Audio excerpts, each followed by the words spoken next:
আমি তো সেই নেতাকে মানব যে নেতা আমার মৃত্যুর সময় জানাজার নেতৃত্ব দিতে পারবে, তিনি তো আমার নেতা হবেন। যে নেতা আমার নামাজের নেতা হতে পারবেন না, যে নেতা আমার জানাজার ইমামতির দায়িত্ব পালন করতে পারবেন না, সেই নেতা আমার কোনোদিন নেতা হতে পারে না। ওয়াজ করতে বেশি কিছু লাগে না তো, একটা লাইনই যথেষ্ট। একটু মনোযোগ দিয়ে শোনার চেষ্টা করবেন। আমার বন্ধুগণ, দুনিয়াতে যে ব্যক্তি যাকে নেতা বানাবে কিয়ামতের দিন, সেই নেতা সহ সে উঠবে। নেতা যেই দিকে তোমার গন্তব্য সেই দিকে হবে। নেতা জাহান্নাম, তোমাকেও জাহান্নামে যেতে হবে। আমার ভাইয়েরা, দুইটা কাজ আমরা করব। এই সূরা থেকে আমরা দুইটা শিক্ষা আমরা অর্জন করে নিয়ে যাব। সেটা হলো, এক নাম্বার হলো আমরা নামাজ পড়বো কার জন্য? আসতে বলবেন না, কার জন্য? নামাজ কার হক?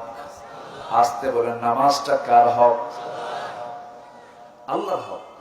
মনে রাখতে হবে, এই হক কখনো লঙ্ঘন করা যাবে না। আযান যখন হয় মূলত কার ডাক? আসতে বলবেন না, কার ডাক? মূলত আল্লাহ তাআলা ডাকতেছেন, হাইয়া আলাস সালাত, হাইয়া আলাল ফালাহ, কল্যাণের দিকে আসো, নামাজের দিকে আসো। এই ডাকটা আমি শুনলাম। ডাক শোনার সঙ্গে সঙ্গে যে বান্দা সুন্দর করে ওযু বানাবে, হাত ধৌত করবে, হাতের সগীরা গুনাহগুলো মাফ করে দিবেন কে? যখন মুখমণ্ডল ধৌত করবে, মুখের সগীরা গুনাহগুলো মাফ হয়ে যাবে। মাথা মাসে করবে, মাথার সগীরা গুনাহগুলো মাফ হয়ে যাবে। দুই পা ধৌত করবে, দুই পায়ের সগীরা গুনাহগুলো মাফ হয়ে যাবে। বান্দা যখন ওযু বানায়, যখন নামাজের জন্য যখন মসজিদ পানে যখন ছুটে পড়বে, হাঁটতে শুরু করবে, প্রত্যেকটা কদমে কদমে 10টা করে নেকি তার আমলনামায় লেখা শুরু হয়ে যাবে। বান্দা যখন নামাজে দাঁড়ায়, আল্লাহ বান্দার সামনে সঙ্গে সঙ্গে দাঁড়ায়া যায়। এবার প্রেমের খেলা কার সাথে হয়? আসতে বলেন না, কার সাথে? তাহলে আল্লাহর সঙ্গে প্রেম করার জন্য নামাজ সবার পর না, নামাজ সবার আগে? নামাজ সবার আগে। নামাজ দিয়ে আল্লাহর সঙ্গে প্রেম হবে, নামাজ দিয়ে আল্লাহর সঙ্গে নৈকট্য হাসিল হবে। বান্দা যখন নামাজে দাঁড়িয়ে যায়, হাদিস এসেছে আল্লাহ বান্দার সামনে দাঁড়ায়া যান। বান্দা যখন সূরা ফাতিহার একটা করে আয়াত বলে, আল্লাহর সঙ্গে সঙ্গে বান্দার সেই আয়াতের কথার জবাবগুলো দিয়ে দেন। বান্দা যখন সূরা ফাতিহা গুলো শেষ করে ফেলে, আল্লাহ বলেন, বান্দারে আমার কাছে তুই এতক্ষণ ধরে যা যা চাইলি, এই সমস্ত চাওয়া আমি আল্লাহ রাব্বুল আলামিন কবুল আর মঞ্জুর করে নিলাম। বান্দা যখন রুকুতে যায়, আল্লাহ তখন সমস্ত ফেরেশতাদেরকে ডাক দেন। বান্দা যখন রুকু থেকে দাঁড়ায়, যখন সিজদার দিকে চলে যায়, আল্লাহ স্থির হয়ে বলেন, ও ফেরেশতারা, দেখ এই বান্দাগুলো জান্নাত জাহান্নাম না দেখে, আমাকে না দেখে, রাসূলকে না দেখে, কোরআনকে বিশ্বাস করে এই সমস্ত বান্দাগুলো সিজদায় পড়ে পড়ে কি যেন চাচ্ছে। ও ফেরেশতারা, সাক্ষী থাক, এই সমস্ত বান্দার तमाम জিন্দেগীর সমস্ত গুনাহগুলো maaf করে দিয়া এই সমস্ত বান্দার জন্য আমি আল্লাহ জান্নাতটা ওয়াজিব বানায়া দিলাম। নামাজ কার হক? নামাজ ছেড়ে দেওয়া যাবে না, নামাজকে কখনো বাদ দেওয়া যাবে না, নামাজকে কখনো হেলা খেলা করা যাবে না। নামাজ সবার আগে। কাজকে বলবো নামাজ আছে, নামাজকে বলা যাবে না কাজ আছে। যখন আজান হয়ে যাবে, সমস্ত কাজগুলো বন্ধ হবে, নামাজ চালু হয়ে যাবে। এই দৃশ্য আমরা সেই দিনই আমরা পরিপূর্ণরূপে দেখতে পাবো, যেই দিন দেখা যাবে নামাজটা সমাজে প্রত্যেকটা জায়গায় যখন কায়েম হয়ে গেছে।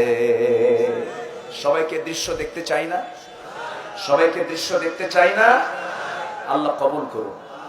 আরো জোরে আল্লাহুম্মা আমিন, আরো জোরে আল্লাহুম্মা আমিন। আমার ভাইয়েরা, সেই নামাজটা আবার মনোযোগ দিয়ে পড়তে হবে, নামাজের মধ্যে মজা পেতে হবে। সাহাবায়ে কেরাম কি মজা পেয়েছেন! আমার নবীজি দুজন সাহাবীকে সীমান্ত প্রহরায় নিয়োগ দিলেন। ইসলামী রাষ্ট্রের সীমান্ত পাহারায় দুজনকে নিয়োগ দিয়ে বলছেন, এই জায়গায় তোমরা দাঁড়িয়ে থাকবে, সারা রাত তোমরা পাহারা দিবা। এই পাহারারত দুইজন সাহাবীকে দায়িত্ব দিলেন। একজন সাহাবী ঘুমিয়ে পড়লেন, আর একজন সাহাবী দাঁড়ায় দাঁড়ায় পাহারা দিচ্ছেন। রাত 3টা বেজে গেছে, শেষ রাত।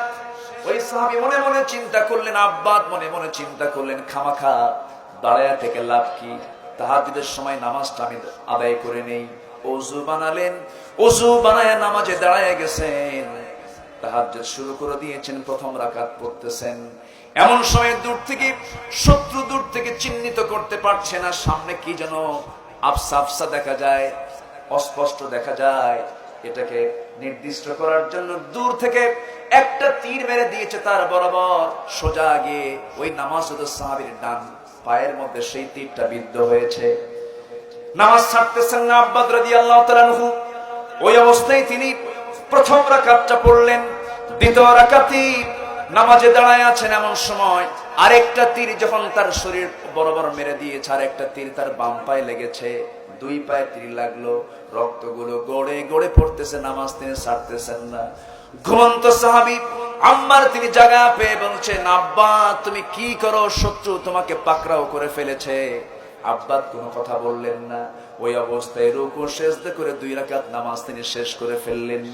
নামাজ শেষ করে বলছেন, ভাই আম্মা, প্রথম তীরটা যখন আমার পায়ে লেগেছে সেই সময় টের পেয়েছি শত্রু আমাকে অ্যাটাক করে ফেলেছে, কিন্তু আমি নামাজের মধ্যে এত মজা পাচ্ছিলাম, আমার শরীরে 2টা তীর 2টা পায়ে কেন, আরেকটা তীর যদি এসে আমার বুকেও যদি বক্ষভেদ করে দিত, নামাজের মধ্যে যে মজা পাচ্ছিলাম সেই মজার নামাজ আমি আব্বাত কখনো ছেড়ে দিতাম না।